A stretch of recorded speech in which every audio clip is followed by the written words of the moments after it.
This is Food for Thought with Deborah Walker. Hi everyone, and this is Food for Thought, and we've got Max Tuck back on the show, who's also known as the raw food scientist, a certified Hippocrates Health Educator and author of the Whole Body Solution, which Brian Clement gives a rave review of, and I have to say I actually really liked it too. So you'll probably find it on my Facebook page, as always. It was one of my favourites. So welcome back, Max, to Food for Thought.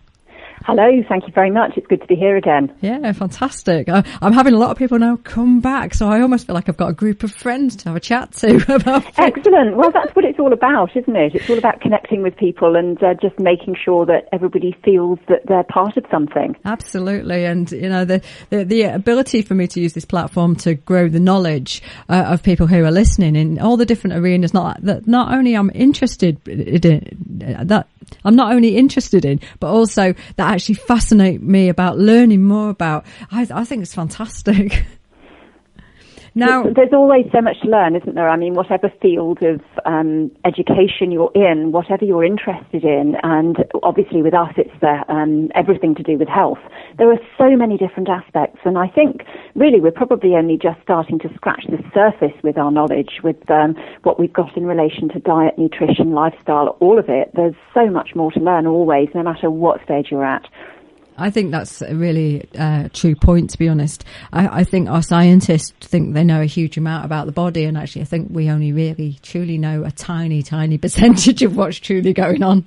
Yes, definitely. And although we know a huge amount more than we did 200 years ago, we're still finding out stuff every single day, and every single minute of the day somebody comes up with something new. And just reading through some scientific papers, as I am inclined to do on occasion, it's just amazing how much depth of information we've got. And I think even at that stage, with the, you know, kind of microscopic stuff that people are really getting down into the nitty-gritty of how our bodies work, there's still so much more to discover, and I think we can never, ever become complacent about this stuff. And although there's some incredibly clever and incredibly knowledgeable people out there, they probably know more about less. So they'll know a huge amount about one very small aspect of, for example, our physiology, but then they won't know anything about something else that's probably quite closely related. So I think it's interesting. It would be great to get all these scientific heads in one room one day and just bash everything out for a few days and see what happens.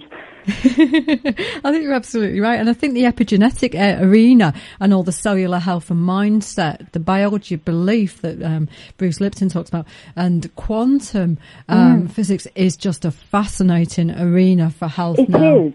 Yeah, definitely. And I was reading just this week, in fact, some information that I'd got with regard to the so-called junk DNA. And I found that fascinating, because who are we to think that 96% or whatever it is that's stated of our DNA does absolutely nothing? Of course it doesn't. It's there for a reason. It's a bit like the appendix that they fought for years was doing nothing. Yeah, I mean, we don't come into this world with any spare parts, really, do we? I think everything is there for a reason, and just because we haven't discovered what it is yet, we can't say, oh, well, that doesn't actually do anything. You're absolutely right. It's very, very funny. Now, there's a huge focus on all the different diets at the moment. I know there's paleo, there's 5-2 diets, there's low GI, low carb, FODMAPs. There's so many diets out there, including the raw food diet, which is where predominantly you focus, for people to follow. How do people really navigate their way through all of these now to make the right choice for themselves? I think it's very difficult for people, because we've got more information out there than we've ever had in the past. And so I think it can be an absolute minefield. It was somehow easier when we all knew less, or we all had access to less information. I think what we have to do is think about, is there scientific evidence anywhere that indicates not only that this is beneficial, but also that this is lacking in anything harmful? And I think that's a very important distinction, because whilst we may know about things that are good for us, which we hear about all the time, what we also have to focus on is, do we have any information that's coming through from any aspect or any area of science that indicates that this, if we follow it for 15, 20, 30 years, could be doing us a disservice? And one of the things I really like about the living foods regime is that it doesn't seem to have, as far as I have so far been able to identify, any issues with long-term harm.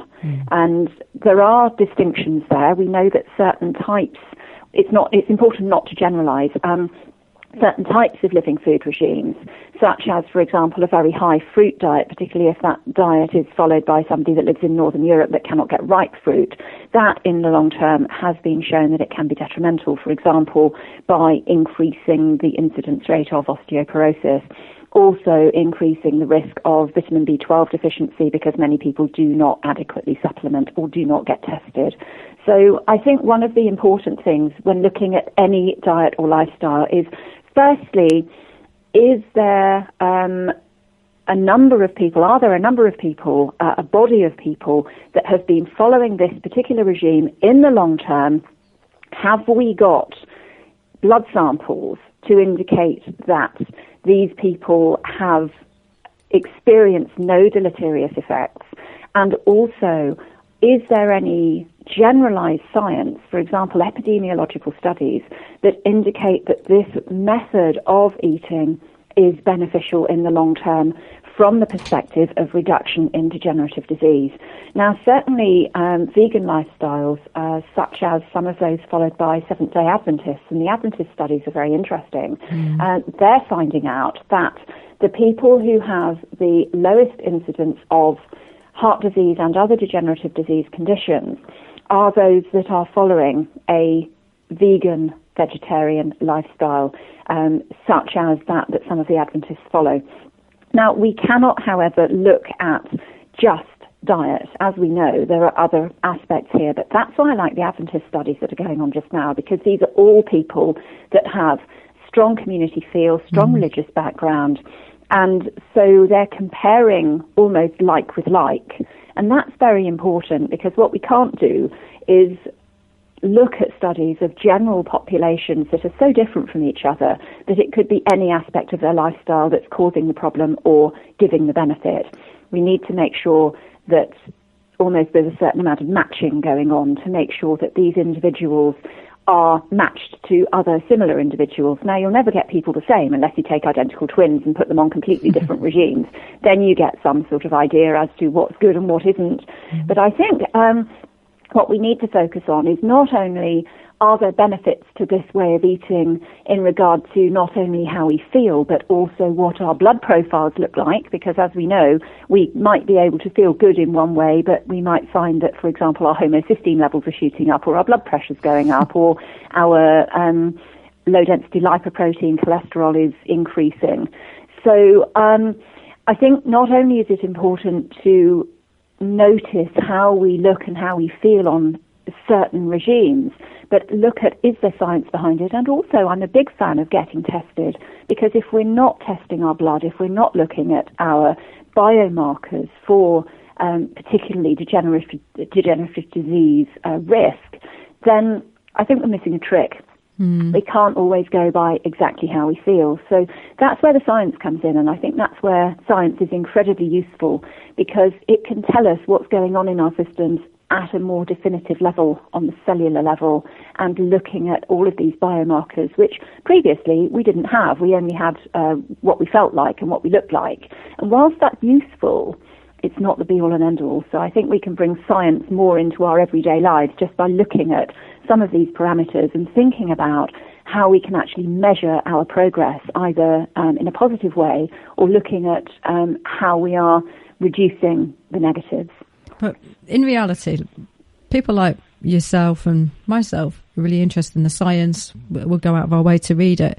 But I know from lots of my clients and lots of my friends, they don't read the science. They basically, listen to what somebody else has said. So, for instance, just recently, one of my friends said, I'm taking extra zinc. And I said, why? And they said, oh, because someone in the office told me it was working for them. And, particularly I know from the 5-2 diet, I only learned about that because my client started telling me about it. And they've been doing it and they've been told by their friends to do it. And so, this is often where I find that people are getting their information from how well their friends have done on something and how evangelical they've become. And I know this with the raw food in particular. I learned about it because of somebody else who was doing it. I didn't look at the science at the time. I just literally followed something because somebody said it was good. Yeah, I think there's a lot to be said for recommendation. Personal recommendation is, I think, still really valuable, but we have to make sure we're listening to the right people. Now, if a 20-a-day smoker says, I've heard about this really good system whereby you can stop smoking, well, it didn't work for them, did it? So we've got to be careful where we get our information from. It's like, would you necessarily listen to the bloke in the pub, for example, talking about, a number of different possible things? I didn't do that because the bloke in the pub said that it wouldn't work. There are, I think, certain criteria that have to be fulfilled. Firstly, if somebody recommends something to us, I think it's important to find out why they're recommending it and has it worked for them? Where did they get their information from? Have they tried it? What did they like about it? And I do come across this quite a lot, and there's a lot to be said for following the recommendations of people who are getting the results that you want. And I think that's the difference. If somebody read something in a tabloid newspaper about we might need to take more zinc or insert name of supplement or whatever it happens to be, then that's rather different from somebody who said, well, I had this specific problem and I did X, Y, and Z about it, and now the specific problem has gone away and I feel a lot better. Or, for example, the whole business about weight loss. I followed this regime. It worked for me because I have lost 2.5 stone and now I feel fantastic and I've taken up running, for example. These are the sort of people that are successful in what they're recommending. I think those are the recommendations that are more worth following. But if somebody just happens to walk up to you and says, I've got this great product for weight loss, or I've got this really good idea about what you should do about arthritis or something like that, then firstly, have they as an individual been able to resolve their problem through this thing that they're recommending? And if so, is there anything that can be harmful about it, and where is the science? So I think the first thing for us to look at is not necessarily go straight to the science, because as you say, there's many people that won't be interested in doing that, but the person that's speaking about it, have they received benefits as a result of following that regime? And if they have, then fantastic. It's definitely worth looking into on a more close basis, or just trying to seek out other people who've also done it and see how they found it, because I think there's a lot of validity in personal recommendation, but it does depend on the source. Just been a bit controversial there, I suppose. Now you talk about the biomarkers and having your bloods tested. Now, where do you suggest people go for that? Because I know from my experience, sometimes when I'm asking my clients to go back and be tested via the GP, often the GP will push back and will actually suggest that no, it's not necessary. So what are your suggestions around how to do a level of testing to understand where your body's at? That's a really good point, and I think although the GP surgery is a good place to start, very often I think for whatever reason they don't always suggest going ahead with that either. I don't know whether it's an issue of cost, maybe they don't feel it's necessary unless you have a specific concern that you're worried about, or a familial incidence of something such as high blood pressure or high cholesterol or whatever it happens to be. So I think if the GP says, you know what, no, I don't think we need to do that, then I think it's always worth the great World Wide Web to have a look at private testing. And most places, there are a lot of private hospitals that will do this for people. It's not always as expensive as it might sound. And routine hematology and biochemistry will tell us a lot.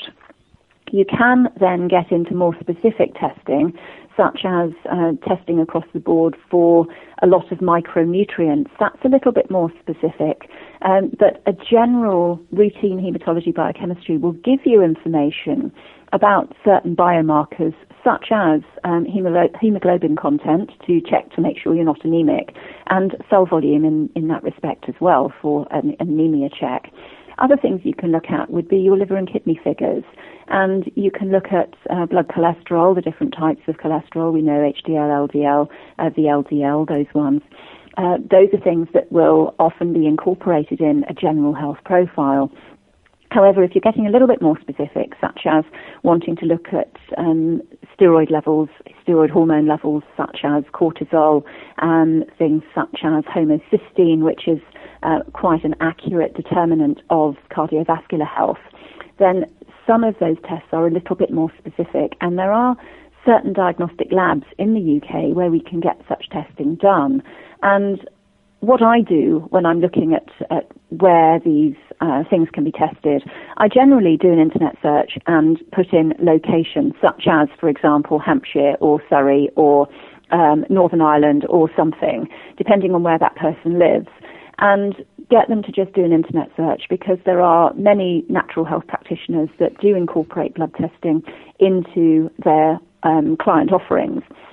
And so as a result of that, it's usually easy to find somebody that will be prepared to do a blood draw for you and get some specific testing done. But I think the GP surgery is a really good place to start, because if you say that you want to be more proactive in regards to your health and you would just like to know that everything is okay from your starting point, then I think particularly if you're over a certain age, such as, for example, I'm now over 50. So if you are in my kind of age group, then I think it's a good idea to go to your GP, because they'll generally be a bit more proactive about that. And we hear people going for women's wellness screenings and that sort of thing. And GP surgeries are getting better at doing this. If you're 25, it might be different, but certainly once you start to hit middle age, I think there are a lot of doctors that if you went to them and say, I'd like just an overall profile for looking at my risks of certain degenerative disease, I think most of them would be enlightened enough to at least do a haematology and biochemistry for you. Over and above that, I think you then have to get a little bit more specific and go to a particular laboratory, or just Google a natural health practitioner that would be able to help you with more specifics. Fantastic. Now I'm on today with Max Tuck, aka the Raw Food Scientist. That's why she is called the Raw Food Scientist, indeed. Boy, does she know her stuff. And she's over 50. And go and have a look at her picture, because quite frankly, she looks only about 30. So whatever she's doing, I really feel that you have to get on board with all of this. Oh, thank you very much. That's very flattering. Honestly, you look absolutely fantastic. I think I said this last time, but you do. I cannot get over the fact that you are over 50. I am over 50. You can look at my birth certificate next time if you like. Oh, I completely believe you. I have so many raw food friends, and they're all defying age in many respects, and they all look absolutely fantastic. When we think about it, this lifestyle is anti-aging. That's one of the reasons that I subtitled my latest book as The Whole Body Solution, the complete health, whatever it was, and anti-aging. I have to get anti-aging in there, because literally all of this does actually turn back not the chronological clock, but the biological clock. And whilst we're on this subject, I think it's quite interesting to look at biomarkers of aging, because we were just talking about blood tests just now, and we can actually get people's biological age. And one interesting scientific paper I read again this week, in fact, I've been doing a bit of research for you before I came on today, that indicated that advanced meditators have a biological age that's anything up to 27 years younger than their chronological age. And that's just through meditation. Now, if we incorporate meditation together with changes in diet and lifestyle and exercise and eating vast quantities of foods that are high in antioxidant protection, then who knows what we can reduce our biological age to. Incredible. Now, on Janie Goddard's Facebook page, now Janie's the head of the CMA, she shared a great cartoon which showed someone saying to a doctor that changing their diet to a more plant-based one was too radical, so they would have to effectively lose part of their body and go for surgery instead. Now, it's funny, but even from my experience in the clinic, people will take themselves to great pain or will actually consider having surgery over changing diets to particularly something that you're talking about.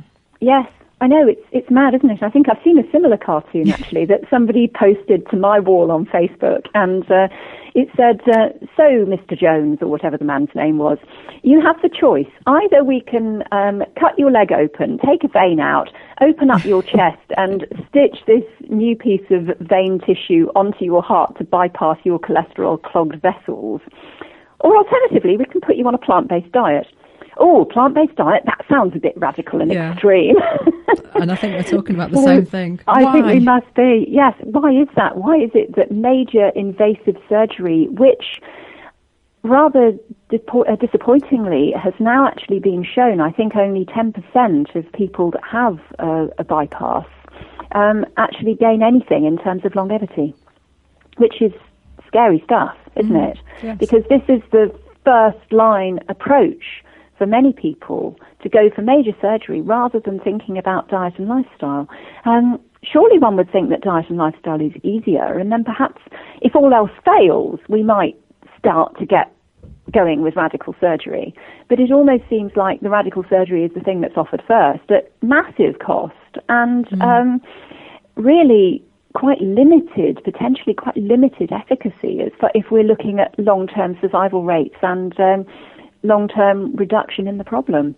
It's fascinating. I was reading a piece of research this morning about the double mastectomies, which are being shown. Obviously, they've increased significantly with the gene marker research that's been done and the ability to test. And actually, they're being shown to not be stopping breast cancer any more than the original approach was.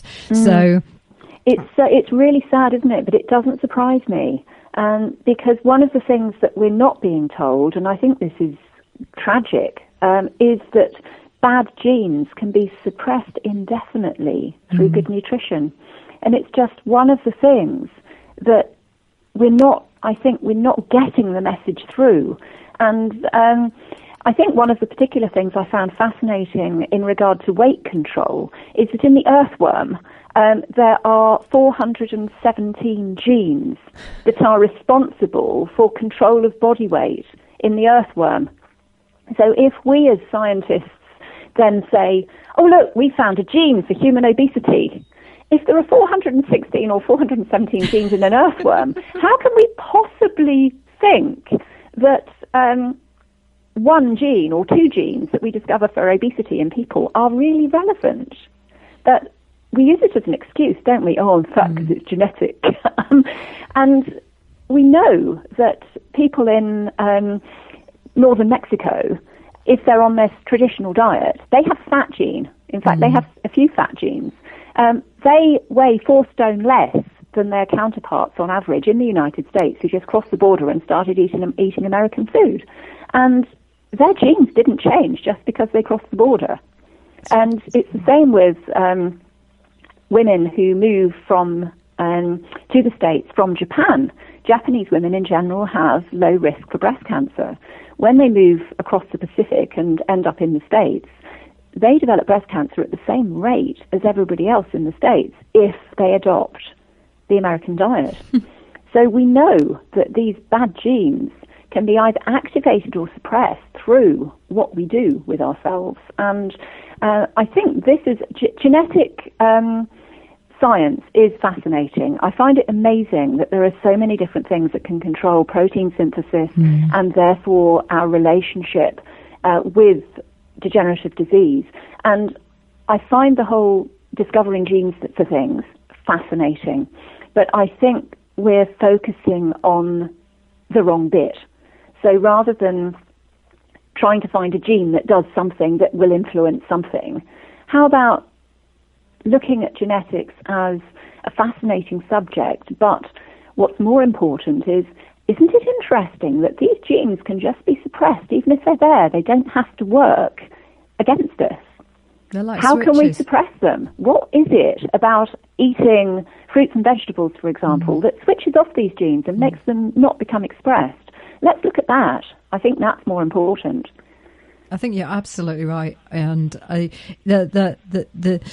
the issues around the genes is absolutely fascinating. The research that's coming out in particular around the expression of them, and it's so sad for me to watch people having surgery and as you say, invasive surgery, which will change their lives forever and change their bodies forever and their body's ability to actually truly function properly, without understanding that gene expression can be changed in an instant with diet and dietary changes, but also mindset, can't it? Because, you know, when you were talking about the Adventist studies earlier, it wasn't just diet. They're looking at the whole community aspect of the way they live. And there's been previous research done as well, isn't there, which shows that communities that are very strong, even though their diet can be high in saturated fats and all sorts of things, they can actually have longevity, incredible longevity as well. And because they're having very happy lives, and it's a contributory factor. So there's not just one thing. It definitely is. Yeah, it definitely is. And I'm not sure if you've read John Robbins' book, Healthy at 100, but he mentions one particular Italian-American community that was exhibiting absolutely that. And they were on a high-fat, high-meat, high-cheese diet, but they had a lower incidence of heart disease than the general population that would have been on the same diet, just because their community links were so strong. And I think this is evident if we look at any of the long-lived populations in the world. And one of the recurring factors through all of this is community. So if we can get that community, no matter what it happens to be, it could be religious, it could be non-religious, it could be a group that you get together with, such as, an exercise class, a yoga class, a singing group, or anything that you're involved in your community, or even just going and volunteering somewhere, then all of these things, if we develop a community, and so with us we could think of the health community, the living foods community, so everybody feels that they belong to something. And I think that's so important, because isolation is a bigger killer of old people than smoking. And that's incredible, but studies have shown that that's actually true. Absolutely fascinating. Max, you're truly, truly fascinating, because you know such a breadth of research and you're able to use it so freely. I'd like to invite you back on because as with the last interview, I haven't managed to get through half of what I wanted to talk to you about. I know that you'll bring back masses of more research again, probably. Would you come back in another month's time? Yes, I'd love to. Yes, that would be great. Fantastic. And hopefully what I will get round to actually talking about is your book in more detail. And yes, it's out there. It's on Amazon. It is indeed. Yes, tell the people, whole body solution on Amazon. Yeah, tell people about your book again, and just outline what it's about and how people can get hold of it, like you say, other than on Amazon maybe. Yes, it's available in good health stores.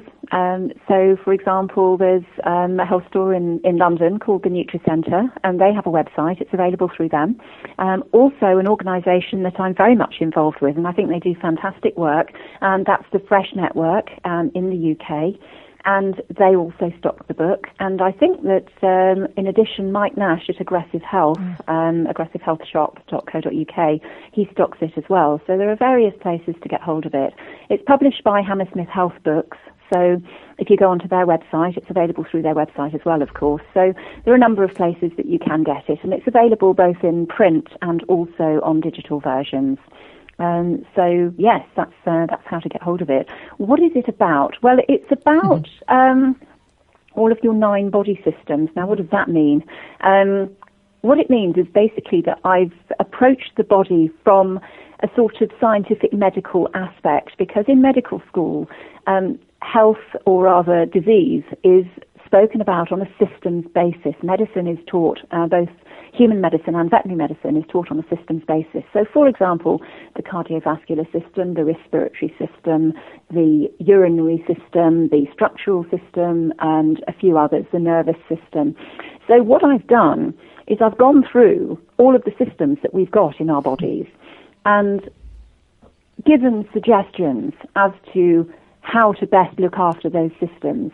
So that if, for example, you know somebody that has a problem with cardiovascular system or the immune system, you can say, right, well, I'll need to go to chapter 5 or chapter 6 or whatever it happens to be and have a look at that, because that gives not only an overview of all of the things we can eat and do to look after that system, it just also, in a summary, goes through all of the things that help to allow all of these systems to work together, because we are more than just a digestive system, a respiratory system, and an immune system thrown together in a load of skin.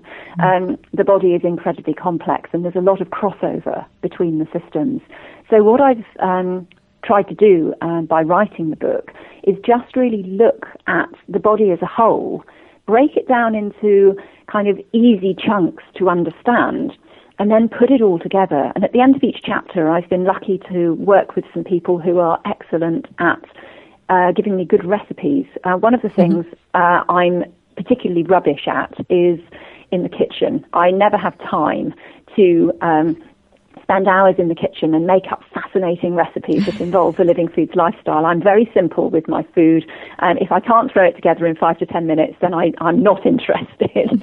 So my food's really simple, and so what people wouldn't want is yet another salad. So whilst it isn't a recipe book, at the end of each chapter there is a recipe which relates to how to eat something that will improve that system that I've just been speaking about. So, for example, at the end of chapter 6, there's a recipe on how you can improve the immune system and foods that you can incorporate. So it makes it kind of practical and brings it into the real world, because some people might think, oh, well, it's all very well talking about these systems, but what do I actually eat? So the good thing about the Whole Body Solution is that at the end of every chapter, it does give you something that you can eat and a nice recipe to make it all up, so that you can eat for that particular system. Fantastic. Max, it's been a really interesting interview with you. Your depth of knowledge is phenomenal. Thank you for coming on Food for Thought again. I look forward to another interview with you in about a month's time. Yes, I look forward to that too. Thank you for inviting me back. It's always great to chat with you.